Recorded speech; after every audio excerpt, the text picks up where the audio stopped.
Okay, so I need to figure out which term is the most appropriate for taking advantage of a weakness in the security of a system. The options are threat, vulnerability, attack, and exploit. Let me start by recalling what each of these terms means based on the definitions provided. First, a threat is described as a potential danger or harmful event that could compromise security. So, a threat is like the possibility that something bad might happen, but not the action itself.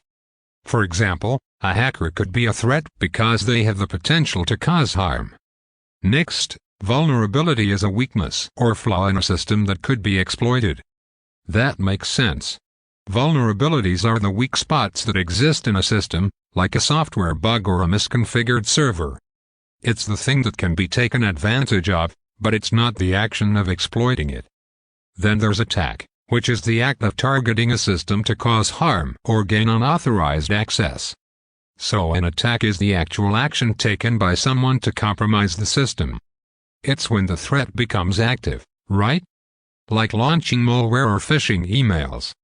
Finally, exploit is defined as the specific means or action used to take advantage of a vulnerability. So if a vulnerability is the weakness, the exploit is the method or tool used to leverage that weakness. For example, a piece of code that takes advantage of a buffer overflow vulnerability would be an exploit. The question is asking for the term that describes taking advantage of a weakness. So, taking advantage implies that someone is actively using the vulnerability. The vulnerability is the weakness itself. The threat is the potential for harm. The attack is the broader action of targeting the system. The exploit is the specific action or tool used to take advantage of the vulnerability. Wait, but sometimes people might say exploit a vulnerability, which would make exploit the verb. Here, the question is looking for the noun. The options are all nouns. So exploit as a noun is the means or action used. So when someone uses an exploit, they are taking advantage of a vulnerability. Therefore, the answer should be exploit. But let me double check. Another way to look at it, the attack might involve an exploit. The exploit is part of the attack. The vulnerability is the weakness that exists. The threat is the potential danger. So the act of taking advantage is the exploit. So the answer should be exploit.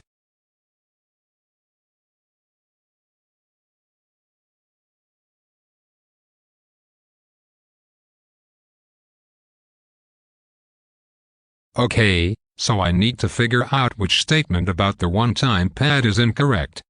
Let me start by recalling what I know about OP. From what I remember, the OP is a type of encryption that's supposed to be perfectly secure if used correctly. The main points are that the key must be truly random, used only once, and as long as the plain text. Looking at the options given. 1. Keypad used to encrypt the data needs to be true random. 2. Vulnerable to cryptanalytic attacks. 3. Keypad can only be used once. 4. Length of the keypad used for encryption needs to be equal or higher than the length. Then there are additional points mentioned. The key must be a random string of characters. The key must be at least as long as the message to be encrypted. The key must be used only once and never reused. So first, let's check each statement. The first one says the key needs to be true random. I think that's correct because OP requires true randomness for perfect secrecy. If the key isn't truly random, it might have patterns that can be exploited, making it insecure.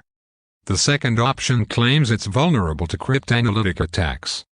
Wait, but OP is supposed to be unbreakable if used correctly. The only way it can be broken is if the key is reused or not random. If all the conditions are met, then it shouldn't be vulnerable. So maybe this statement is incorrect. But I need to verify. Third, keypad can only be used once. That's correct, hence the name one time. Reusing the key would compromise security because an attacker could XOR the ciphertext and get information about the plain text. Fourth, length of the keypad needs to be equal or higher than the length. The standard requirement is that the key is at least as long as the plain text. So equal or higher would mean the same as at least as long as. So this is correct. The additional points right are at the key points, random, as long as the message, unused once. So the incorrect statement would be the one that contradicts these. Looking back at statement 2, vulnerable to cryptanalytic attacks. If OTP is implemented correctly, it's not vulnerable. Therefore, that statement is incorrect. However, in practice, if the key is not truly random or reused, then it becomes vulnerable. But the statement doesn't mention any misuse. It just states it's vulnerable. So if the OTP is used properly, it's not vulnerable. Therefore, the incorrect statement is the second one.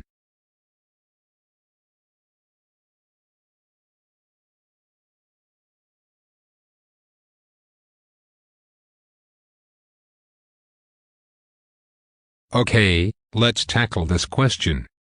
The user is asking which 3 key security services are needed to protect data during transmission.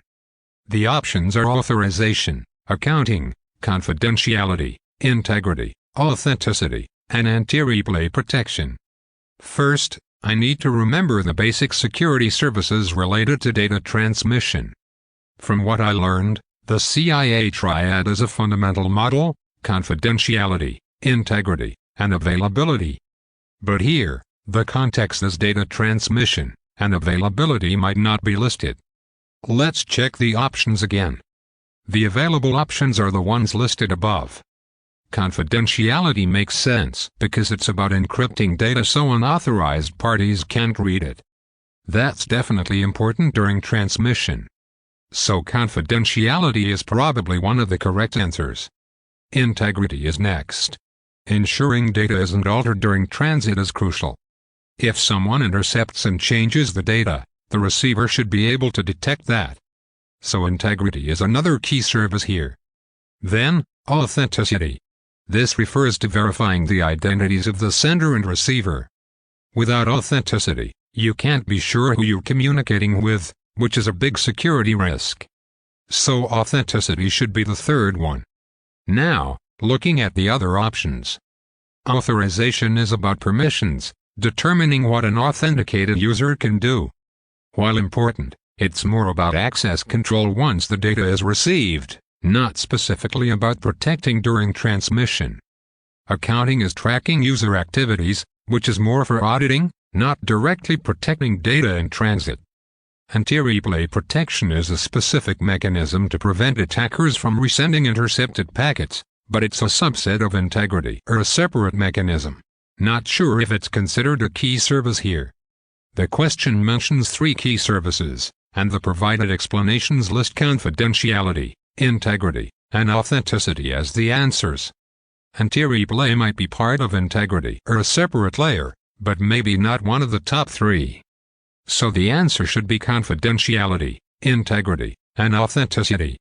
The explanations given also align with these 3, so that's solid.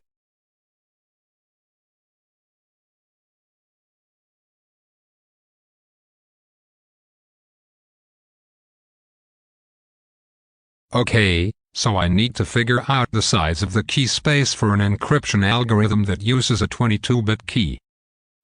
The question mentions that the key space is 2 raised to the number of bits. Let me recall what that means. Right, each bit in a key can be either a 0 or a 1. So for each bit, there are 2 possibilities.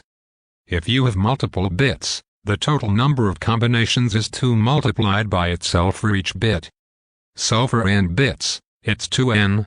That makes sense because each bit doubles the number of possible keys. So here, the key is 22 bits long. Therefore, the key space should be 222. But I need to calculate the exact numerical value. Let me work that out. I remember that 210 is 1024, which is a common number in computing. Then 220 would be 2, which is 10,242. Let me calculate 1024 times 1024. 1024, let's break it down. 10,001,000 equals 1 million. Then 100,024 equals 24,000, and 241,000 equals 24,000, and 2,424 equals 576. So adding those up, 1,000,000 plus 24,000 plus 24,000 plus 576 equals 1,000,000 plus 48,000 plus 576 equals 1,048,576. So 220 is 1,048,576. Now, 222 is 220. Since 22 is 4, then 1,048,576, 4. Let me compute that. 1,048,576, 4. Breaking it down, 1,000,000, 4 equals 4,000,000. 48,576, 4. 40,0004 equals 160,000. 8,0004 equals 32,000. 5,764 equals 2,304. Adding those, 160,000 plus 32,000 equals 192,000. 192,000 plus 2,304 equals 194,304. Then add that to 4,000,000. 4,000,000 plus 194,304 equals 4,194,304. So 222 equals 4,194,304. Therefore, the key space size is 4,194,304. Let me double check my calculations to make sure I didn't make a mistake. Starting with 210 equals 1,024. 220 equals 2 equals 10,242 equals 1,048,576. Then 222 equals 22,022 equals 1,048,576. 4 equals 4,194,304.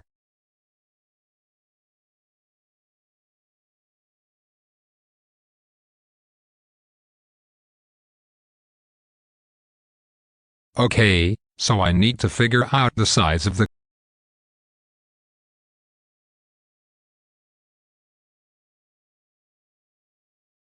I think that's correct. So the key space size is 4,194,304. The answer should be this numerical value without any commas, right? Wait, the question says to type only the numerical value. The example and the problem statement shows 4,194,304 with commas, but maybe in the answer we should write it without commas. Let me check the instructions again. The user says, type only the numerical value. So probably 4,194,304. Because if you write 4,194,304, the commas might be considered non-numerical. But sometimes in numerical values, commas are allowed as digit separators. Wait, the example answer given in the problem statement is written as 4,194,304. But maybe in the answer box, they expect just the number without commas. Let me check. Looking at the initial problem statement, answer, key space equals to number of bits. And in the calculation, they have 222 equals 4,194,304. But in the system, when they expect a numerical value, commas are usually not required, just the digits. So 4,194,304. But to be sure, maybe check how 222 is typically written. 222 is 4,194,304, which is 4,194,304. So written as 4,194,304 without commas. Since the question says to type only the numerical value, I should omit the commas. So the answer is 4,194,304. Yes, I think that's correct. Let me confirm once more. 210 equals 1,024, 220 equals 1,048,576, times 4 is 4,194,304. without commas, that's 4,194,304. Yep, that's the number.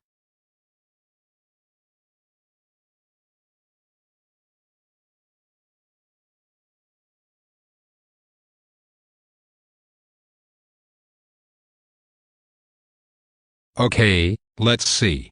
The question is about what proper accountability measures in an information system help achieve. The options are deterrence, intrusion detection, integrity, authenticity, and confidentiality. The user has to select the correct ones.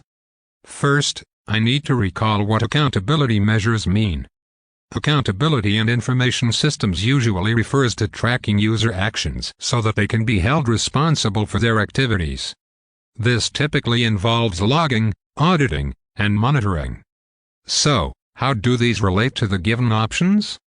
Deterrence: if users know their actions are being logged, they might be less likely to do something malicious. That makes sense. For example, if employees know that their internet usage is monitored, they might avoid visiting non-work sites. So deterrence is probably a correct answer. Intrusion detection: logging and auditing can help detect unauthorized access or anomalies. If there's a log of all access attempts, any suspicious activity can be flagged. Intrusion detection systems often rely on such logs. So intrusion detection is likely correct. Integrity: integrity is about ensuring data isn't altered improperly. Accountability measures like tracking changes can help here. If every change is logged with who did it, it's easier to detect unauthorized modifications. So integrity should be correct. Authenticity: authenticity involves verifying that users are who they claim to be. Accountability measures might include authentication mechanisms and non-repudiation. So authenticity is supported by accountability. That's another correct answer.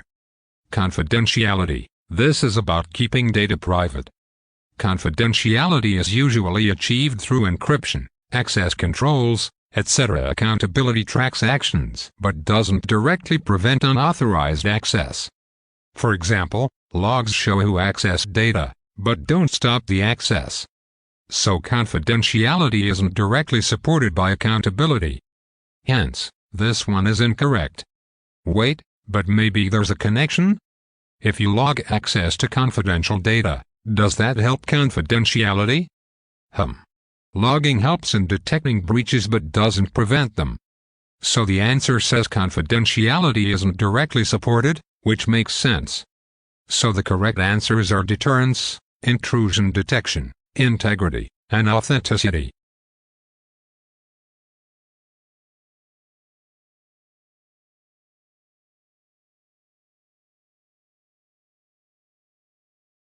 Okay, so the question is about a network security engineer discovering that genuine orders made by them are fake. The options are authentication, confidentiality, non-repudiation, and integrity. I need to figure out which security service addresses this issue. First, let me break down each term. Authentication is about verifying identity, right? Like making sure someone is who they say they are. Confidentiality is keeping data private, so encryption would fall under that. Non-repudiation, if I remember right, is about ensuring that someone can't deny having performed an action. Like if you sent a message, you can't later say you didn't send it. And integrity is about ensuring data hasn't been altered, so checksums or hashes to detect changes. The problem here is that genuine orders are fake. Wait, genuine orders done by them are fake. Maybe that's a translation issue. Maybe it's supposed to say that genuine orders are being claimed as fake.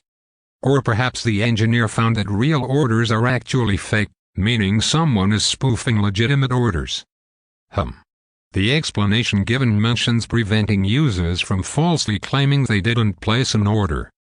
So the issue is about proving that a user actually did place an order so they can't deny it. That sounds like non-repudiation. Non-repudiation would use things like digital signatures, where the user signs the transaction, so they can't later deny it. Authentication would just confirm they are the user, but if someone else authenticated as the user, that's a different issue. Integrity would ensure the order wasn't modified, but not necessarily prevent denial. Confidentiality is about keeping the order details secret, which isn't the issue here. So the correct answer should be non-repudiation. The explanation provided also supports this, talking about digital signatures and proving the authenticity of transactions. Yeah, that makes sense. The key point is preventing denial of an action, which is exactly what non-repudiation does.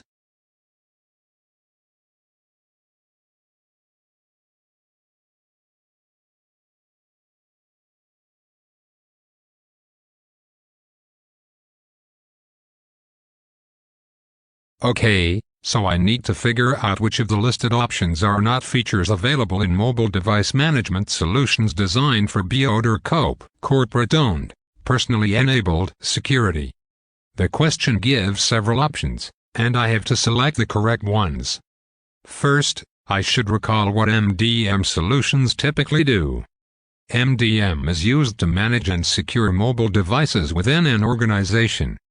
Common features include enforcing security policies, managing apps, remotely wiping devices, enforcing encryption, ensuring strong passwords or PINs, and detecting if a device is jailbroken or rooted. Looking at the options. Data encryption. MDM can enforce encryption on devices, so this is a standard feature. Not the answer. Data wipe. MDM allows remote wiping of a device if it's lost or stolen. Definitely a feature they have. Not the answer. PIN enforcement. Enforcing a PIN or password is a basic security feature of MDM. So this is included. Not the answer. Software code review. Code review is part of the app development process. MDM manages devices but doesn't review the code of apps. So this might not be a feature. Possible answer. Jailbreak prevention. MDM solutions can detect if a device is jailbroken or rooted and take action. So this is a feature. Not the answer. SQL injection detection. SQL injection is a web security issue related to databases and applications. MDM deals with the device itself, not the app's code vulnerabilities. So this is probably not a feature of MDM. Another possible answer.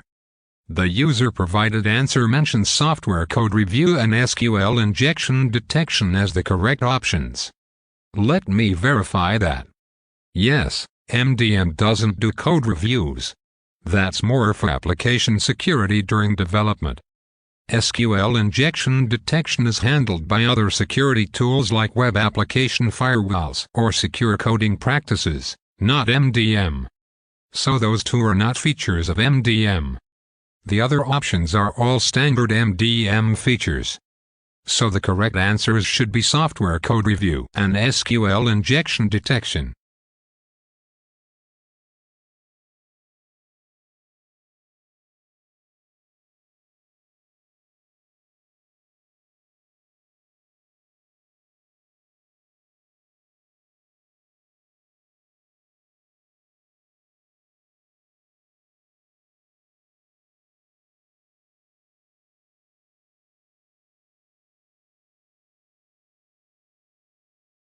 Okay, let's try to figure out how to calculate the AL for this DOS attack scenario. The question gives me some numbers. The asset value is Rs. 850,000, the exposure factor is 30%, and the attack happens once every 6 months. I remember that AL is calculated using SL and RO. First, I need to find the single loss expectancy. SL is asset value multiplied by exposure factor. So, the asset value is 850,000, and the exposure factor is 30%, which is 0.3 in decimal. Let me do that multiplication, 850,000, 0.3. Let me check that. 850,000 times 0.3. Well, 800,000, 0.3 is 240,000, and 50,000, 0.3 is 15,000. Adding those together gives 255,000. So SL is Rs. 255,000. Next, The annual rate of occurrence.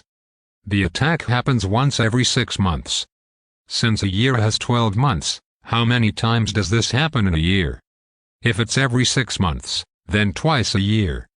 So R is 2. Now, AL is so multiplied by RO. So that's 255,000. 2. Let's calculate that.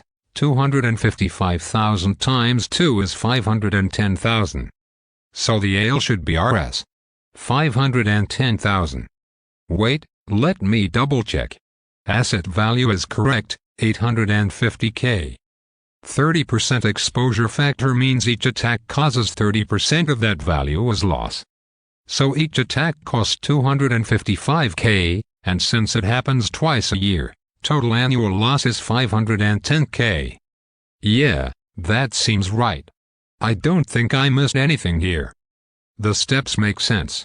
SL is per incident, RO is number of incidents per year. Multiply them together for the annual expected loss. Yep, answer should be 510,000.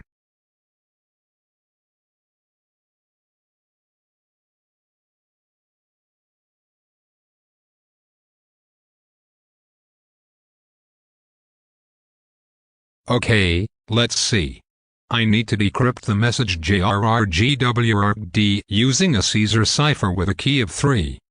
From what I remember, a Caesar cipher shifts each letter by a certain number of positions. Since the key is 3 for encryption, that means each letter in the original message was shifted forward by 3 letters to get the ciphertext. So to decrypt it, I should shift each letter back by 3 positions.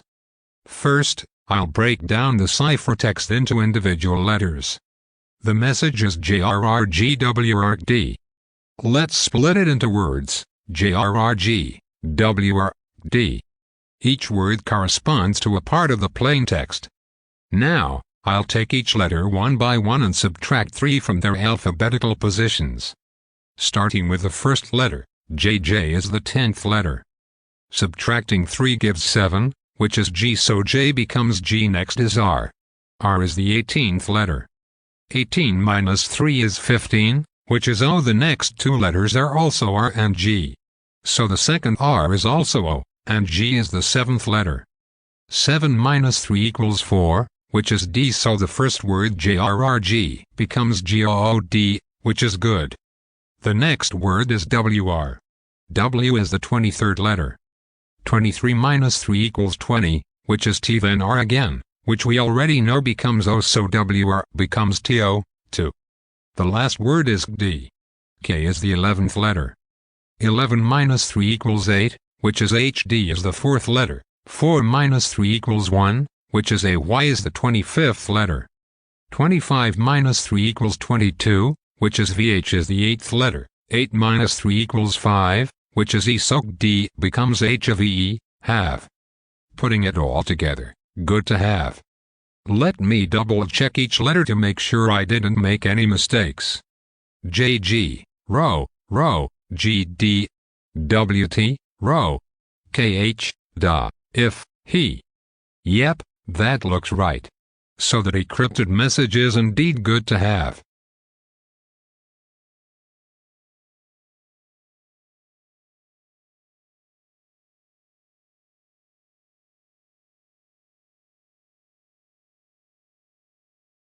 Okay, let's tackle this question about passive attacks. The user has listed several types of attacks and wants to know which ones are passive.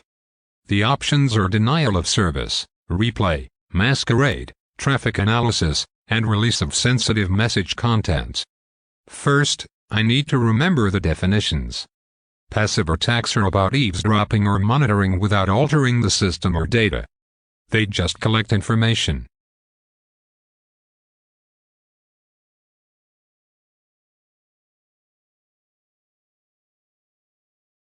Examples include things like sniffing network traffic or analyzing patterns.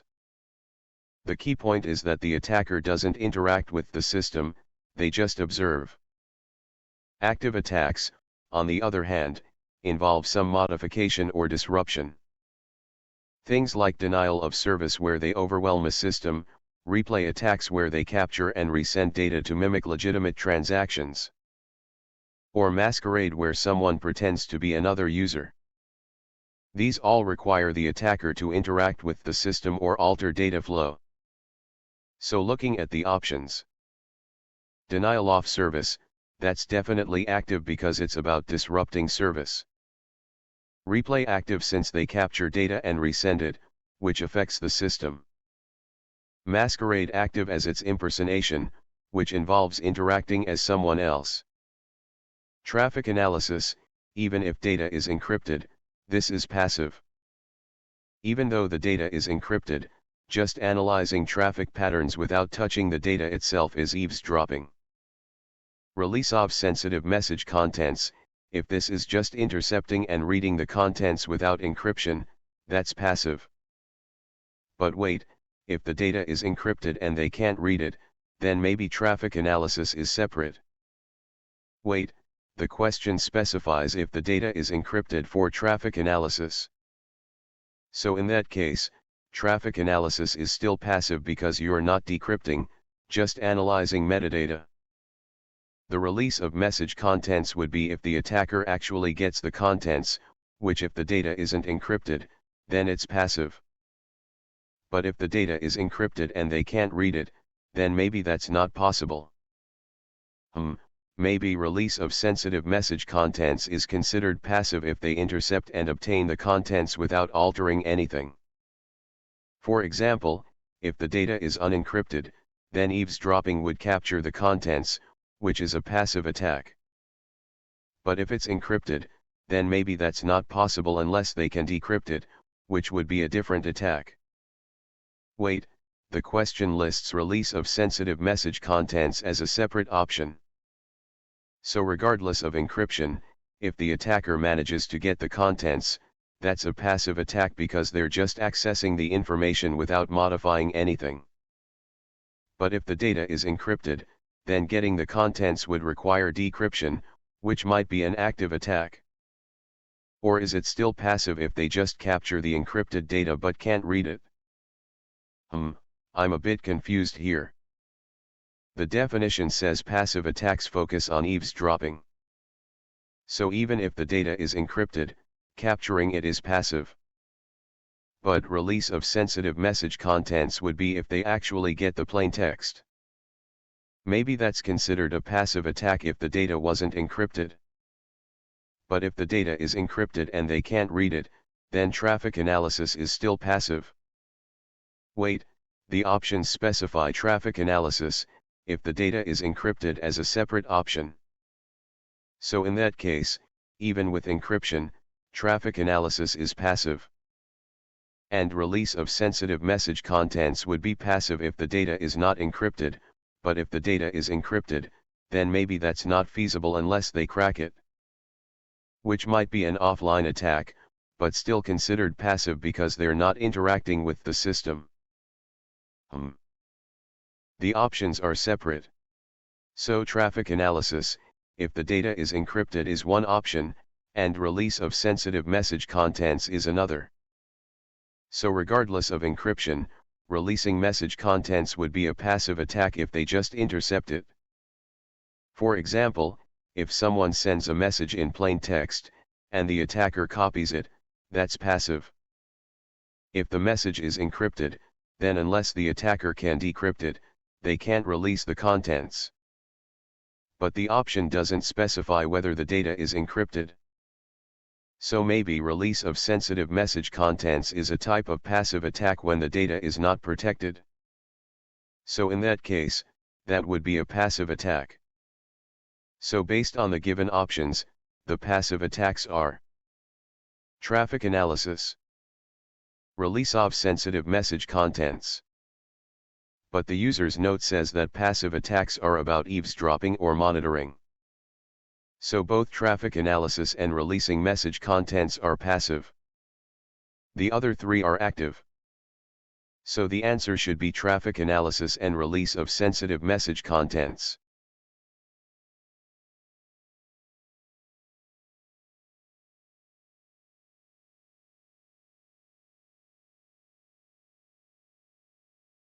Okay, let's tackle this question.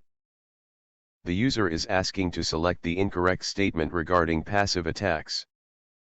The options given are: 1. Changes system resources and data. 2. Mostly used as prevention controls to address passive attacks. 3. Hard to detect. 4. Traffic analysis is an example for passive attacks. First, I need to recall what passive attacks are. From what I remember, passive attacks are those where the attacker doesn't alter the system or data.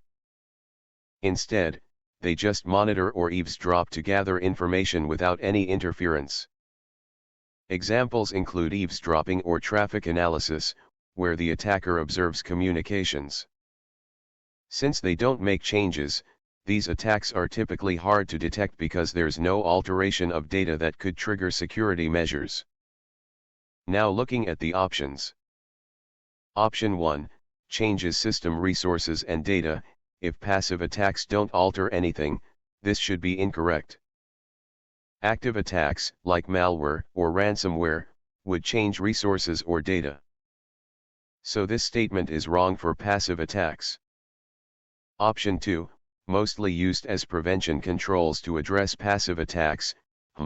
This phrasing is a bit confusing. The options might be mixing up prevention controls with the attacks themselves. Passive attacks are addressed using prevention methods like encryption, which prevent attackers from understanding intercepted data. So saying mostly used as prevention controls might be incorrect because the prevention controls are the measures taken against passive attacks, not the attacks themselves. Wait, the statement says mostly used as prevention controls to address passive attacks. That doesn't make sense. Prevention controls are used to address passive attacks, but the option is saying that passive attacks are mostly used as prevention controls. That seems incorrect. Wait, the wording is a bit unclear. Let me reread it: mostly used as prevention controls to address passive attacks. So the subject here is missing. Maybe the intended meaning is that certain measures are prevention controls. If this option is stating that prevention controls are used against passive attacks, that's correct. But if the option is saying that passive attacks are used as prevention controls, that's wrong. But the way it's written is a bit ambiguous. However, given the context, the incorrect statements are to be identified. So if option 2 is suggesting that prevention controls are mostly used to address passive attacks, that's actually correct. So maybe this option is correct and not the incorrect statement. Wait, but the question is asking for the incorrect statement. So perhaps this is a trick. Let me think again. Passive attacks are hard to detect, so prevention is key. Encryption is a prevention control. So the correct approach is to use prevention since detection is hard. So the statement mostly used as prevention controls to address passive attacks would be a correct statement, not an incorrect one. So that's not the answer. Option 3, hard to detect. Yes, passive attacks are hard to detect because they don't alter anything. So this is a correct statement about passive attacks, hence not the incorrect one. Option 4, traffic analysis is an example for passive attacks. Traffic analysis is indeed a passive attack where the attacker analyzes patterns in communication. So this is a correct example, making this statement correct.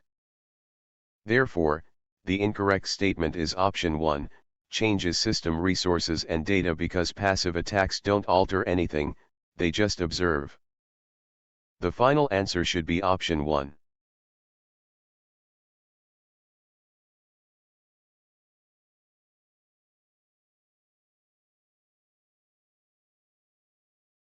Okay, let's tackle this question. I need to match each security objective to the correct description. The first 3 are already done: availability, confidentiality, and integrity. The last one is about users controlling their information, which the answer is privacy. But wait, Let me make sure. The descriptions are 1. Availability, systems and data available to authorized users timely. That makes sense because availability is about ensuring access when needed. 2. Confidentiality, only authorized users can view/access data. Yes, that's the classic CIA triad. Confidentiality is about restricting access to unauthorized parties. 3. Integrity, no unauthorized modifications. Correct, integrity ensures data isn't altered improperly. 4. Privacy, users control their info being viewed, shared, stored. Privacy does relate to control over personal information. But sometimes people confuse privacy with confidentiality. However, privacy is more about the right to control one's data, whereas confidentiality is about restricting access. So this should be privacy. I think that's right. Let me double check. Yes, privacy involves user consent and control over their data, so the answer is privacy.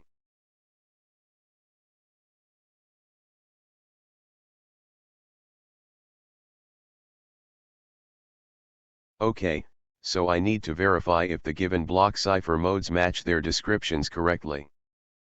Let me go through each one step by step. First, the problem lists several modes with their supposed descriptions. Let me recall what each mode does.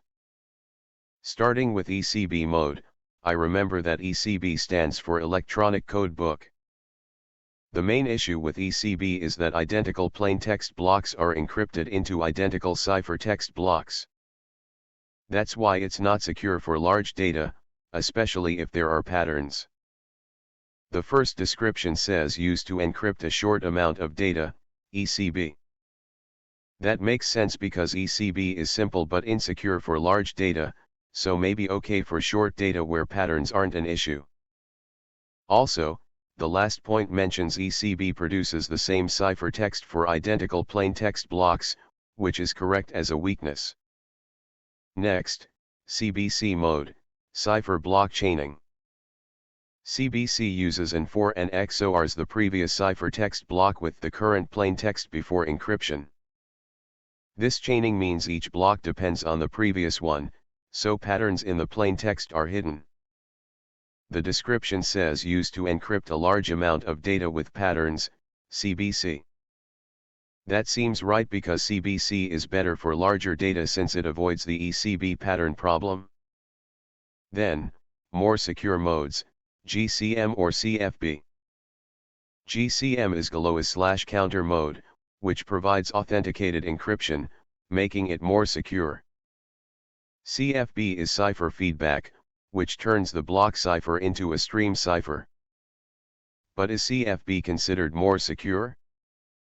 Maybe compared to ECB or CBC without authentication. Wait, GCM definitely offers authentication which CBC and CFB don't. So GCM is more secure. CFB might not be necessarily more secure than CBC unless in specific contexts.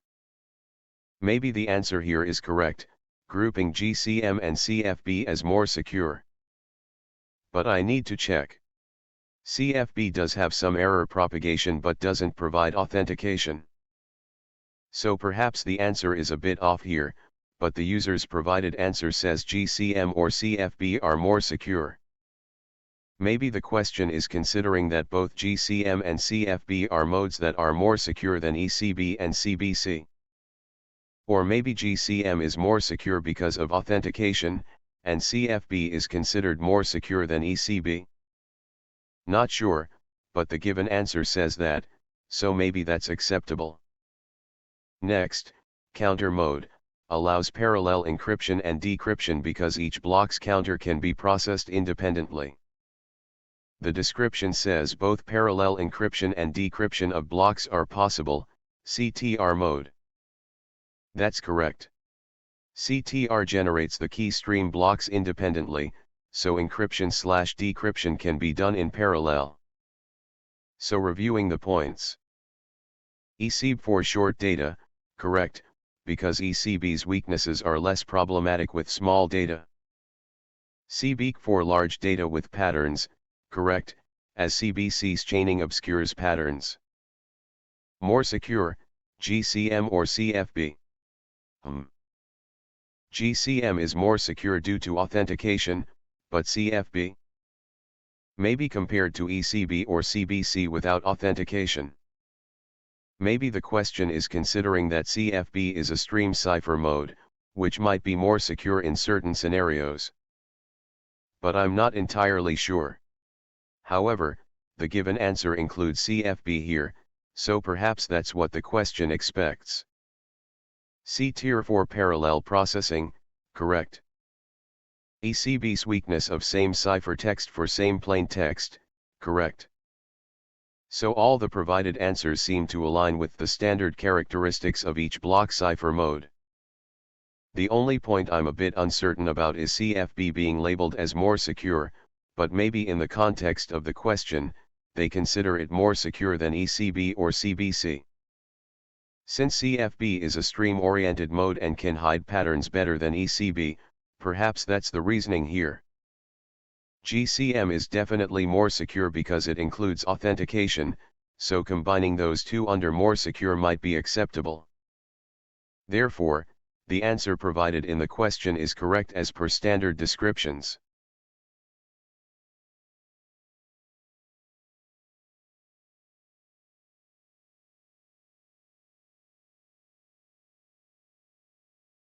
Okay, let me try to work through these cipher questions step by step. I'm a bit new to cryptography, but I'll do my best to figure them out. First, the first question says, substitute one letter for another to create the cipher text from plain text. The answer given is substitute cipher. That makes sense because substitution ciphers replace each letter with another letter or symbol. Like how in a Caesar cipher each letter is shifted, which is a type of substitution. So that seems right. Next, the Caesar cipher is an example of a shift cipher. I remember that a shift cipher is a specific type of substitution cipher where each letter is shifted a certain number of places down the alphabet. For example, with a shift of 3, A becomes D, B becomes E, etc. So yes, Caesar cipher is definitely a shift cipher. Third one, rail fence cipher is an example of transposition cipher. Transposition ciphers rearrange the letters of the plain text without changing the letters themselves. The rail fence cipher writes the message in a zigzag pattern and then reads it off row by row, which rearranges the order of the letters. So that's a transposition, not substitution. So transposition cipher is correct. The fourth question says, do not replace the letters in the cipher text from plain text. The answer is transposition cipher. That matches with what I just thought. Since transposition ciphers only rearrange letters, they don't substitute them. So if the letters aren't replaced, it must be a transposition. Lastly, permutation table is linked to transposition cipher. A permutation table would define how the positions of the letters are shuffled. For example, in a columnar transposition, you might write the plain text into a table and then read the columns in a different order based on a keyword.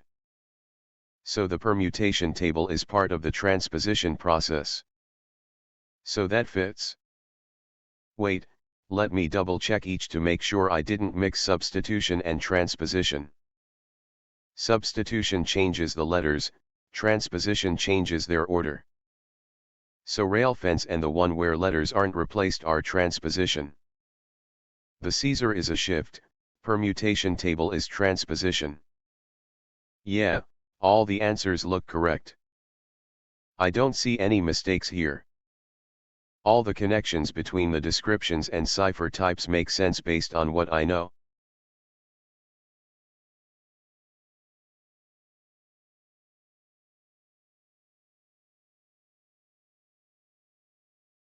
Okay, let's tackle this question about cryptographic algorithms and brute force attacks. The question is asking what mechanism developers use to control brute force attacks. The options are A to D, and I need to pick the correct one. First, I'll recall what a brute force attack is. From what I remember, a brute force attack is when an attacker tries every possible key or password until they find the correct one. It's like trying every combination on a lock until it opens. So, the way to prevent this would be to make sure that there are so many possible keys that it's impractical for the attacker to try them all. Looking at the options. Option A says use a key space large enough that it takes more money and more time to conduct a successful attack. That makes sense because if the key space is huge, even with powerful computers, it would take an unreasonable amount of time and resources to try every key. For example, a 256-bit key has 2 to the power of 256 possible combinations. That's an astronomically large number, so brute forcing that would be infeasible. Option B, utilize statistical analysis to avoid the most common encryption keys. Statistical analysis is more about finding patterns or weaknesses in the cipher. Maybe like frequency analysis in classical ciphers. But how does avoiding common keys help against brute force? Brute force tries all keys, not just common ones. So maybe this isn't the right approach. This might be more about key generation practices, but not directly controlling brute force attacks. Option C, use frequency analysis to assure that the most frequent letters not used in the cipher message. Frequency analysis is a method used to break ciphers, like substitution ciphers where certain letters appear more often. So if you avoid using those letters, maybe it's harder to crack using frequency analysis. But this seems more related to cipher design rather than preventing brute force attacks.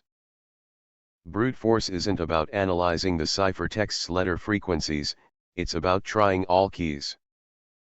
So C might not be the answer here. Option D, use ciphers that require the attacker to have both cipher text and plain text to conduct a successful attack. That sounds like a known plaintext attack scenario, where the attacker has both plaintext and cipher text pairs. If a cipher requires the attacker to have both, maybe that's a different kind of security model. But how does that prevent brute force? Even if the attacker doesn't have plain text, they can still try all keys until the cipher text decrypts to something meaningful. So maybe D isn't directly about preventing brute force but about resisting certain types of cryptanalysis. So, putting it all together, the primary defense against brute force is making the key space large enough. So option A is the most direct answer. The explanation given in the question also mentions key space size making brute force attacks computationally infeasible, which aligns with A. The other options address different types of attacks or methods but not brute force specifically.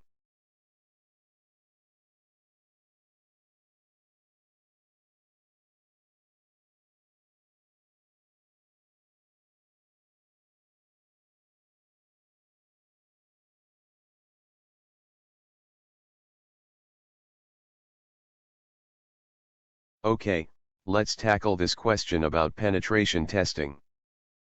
The user wants to know which statements are incorrect. I need to go through each option one by one and check their validity based on what I know about penetration testing. First statement, allows to identify security vulnerabilities in a system. That sounds right. Penetration testing, or pentesting, is all about finding vulnerabilities by simulating attacks. So this is correct, not the answer. Second, is a mechanism used to fix vulnerabilities. Wait. I think penetration testing is about discovering vulnerabilities, not fixing them. Fixing would be part of the remediation process after the test. So this statement is incorrect. Maybe this is one of the wrong answers. Third, measures the compliance of organization's security policies. Compliance testing is part of some audits, but does pentesting measure compliance? I'm not sure. Penetration tests check if the system can withstand attacks, which might relate to policy effectiveness, but measuring compliance directly? Maybe that's more of an audit. This might be incorrect. Fourth, mostly performed by black hat hackers. No way. Penetration testing is done by ethical hackers, called white hats. Black hats are the malicious ones. So this statement is definitely incorrect. Fifth, allows system owners to understand how vulnerabilities impact the systems. Yes, that makes sense. By exploiting vulnerabilities, testers show the potential impact, so owners can prioritize fixes. This is correct. So the incorrect statements are the second, third, and fourth. Let me double check. Second, fixing vulnerabilities isn't the role of pentesting. Correct, that's incorrect. Third, compliance of security policies. Maybe some overlap, but I think compliance measurement is more about audits. So this might be incorrect. Fourth, black hat hackers doing pentesting? No, they are the ones breaking in illegally. So definitely incorrect. Wait, the third statement measures the compliance of organizations' security policies. Penetration testing can sometimes check if security policies are effective, but measuring compliance? Maybe not exactly. For example, a policy might require certain controls, and a pentest could test if those controls are effective. But measuring compliance is more about checking if policies are followed, which could be part of an audit. So maybe the statement is incorrect. So 3 statements, 2, 3, 4 are incorrect. Let me confirm. Yes, the incorrect ones are statements 2, 3, and 4. The correct answers are 1 and 5. So the user should select options 2, 3, and 4 as incorrect.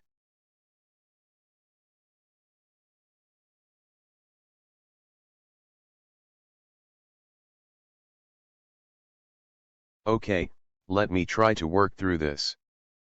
So the question is about matching the correct quantitative risk analysis terms to their definitions. There are 4 terms, F, SLE, AL, and arrow.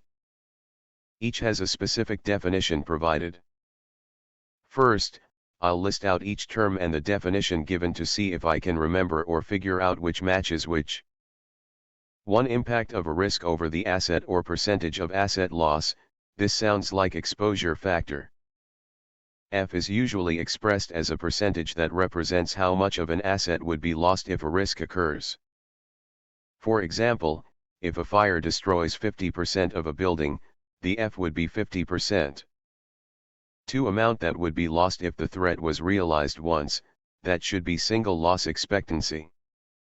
SLE is calculated by multiplying the asset value by the F. So if an asset is worth $100,000 and the F is 50%, the SLE would be $50,000. This is the cost of a single occurrence of the threat. 3. Expected monetary loss for an asset due to a particular risk over a year. This is annualized loss expectancy. AL is calculated by taking SLE and multiplying it by the annual rate of occurrence. So if the SLE is $50,000 and the arrow is 0.5, the AL would be $25,000. This gives the expected annual cost. 4. Term used to reflect the probability of threat taking place, that's annual rate of occurrence. Arrow is the estimated number of times a threat is expected to occur in a year. For example, if a flood is expected to happen once every 10 years, the arrow would be 0.1. Wait, let me double check. Arrow is about how often it happens annually. F is the percentage impact. SLE is the single loss amount. AL is annual expected loss. Yeah, that seems right. I think the original question already has them matched correctly, but maybe I should verify each term again. Another way to remember is the formulas. SLE equals asset value asterisk exposure factor. L equals SLE asterisk arrow. So, the definitions align with these formulas. The first definition is about the percentage loss, the second is the single loss amount, the third is annual loss, and the fourth is the probability or frequency. Yeah, that matches. I don't think there's a mistake here. The answer should be as provided.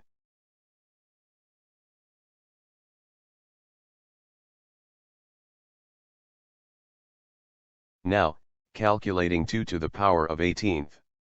Let me compute that step by step. 2 to the power of 10th is 1024, which is a common value to remember.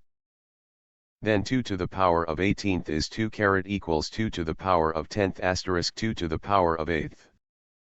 2 to the power of 10th is 1024, and 2 to the power of 8th is 256. Multiplying those together, 1024 asterisk 256. Let's do that multiplication. First, break it down. 1000 asterisk 256 equals 256,024 asterisk 256 equals 6,144. Adding those together, 256,000 plus 6,144 equals 262,144. So 2 to the power of 18th equals 262,144. Therefore, the key space size is 262,144. I should check if there's another way to compute this to confirm. Alternatively, 2 to the power of 10th is 1024, 2 to the power of 20th is 1,048,576.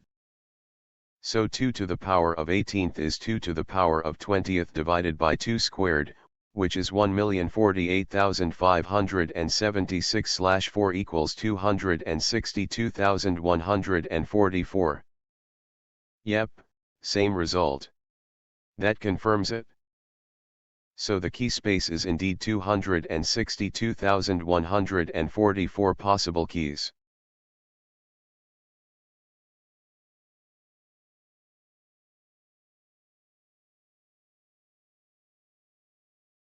Let me check the other options to be sure. A block cipher encrypts data in fixed size blocks, right? Like AES or DA. Caesar cipher doesn't work on blocks, it's applied to each individual letter one by one. So block cipher is probably not the answer. Transposition cipher involves rearranging the characters of the plain text, like an anagram. For example, writing the message in a grid and then reading the columns in a different order. But Caesar cipher doesn't rearrange the letters, it replaces them. So transposition cipher is out. Strong cipher refers to encryption methods that are considered secure against attacks. Caesar cipher is definitely not strong because it's very easy to break with brute force or frequency analysis. So strong cipher is incorrect. Putting it all together, substitution cipher makes sense because each letter is substituted with another. The answer should be substitution cipher.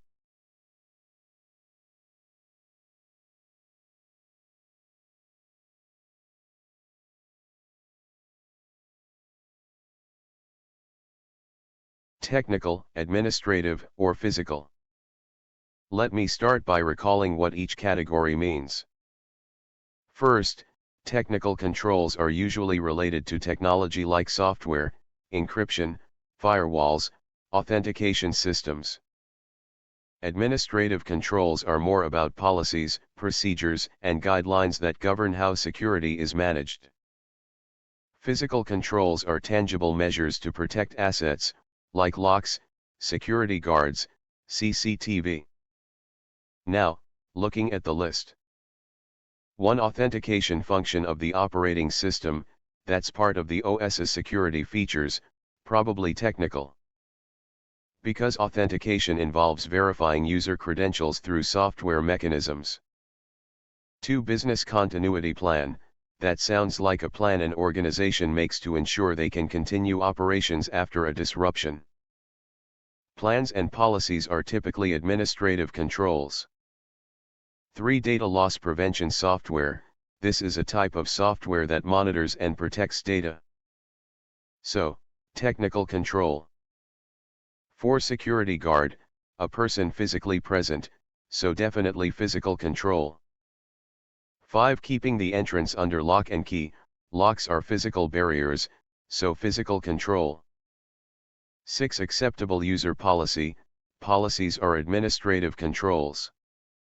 Even though it's about users, the policy itself is a document, not a technical measure. Let me double check each one to make sure I didn't mix them up. Authentication is technical, correct. Business continuity plan is administrative. Data loss prevention is software, so technical. Security guard is physical. Lock and key is physical. Acceptable use policy is administrative. Yeah, that seems right. I don't see any mismatches here. Maybe I should think if any could be ambiguous. For example, is an acceptable use policy technical? No, because it's a policy document that's enforced through administrative means, even if technical controls help enforce it. The policy itself is administrative.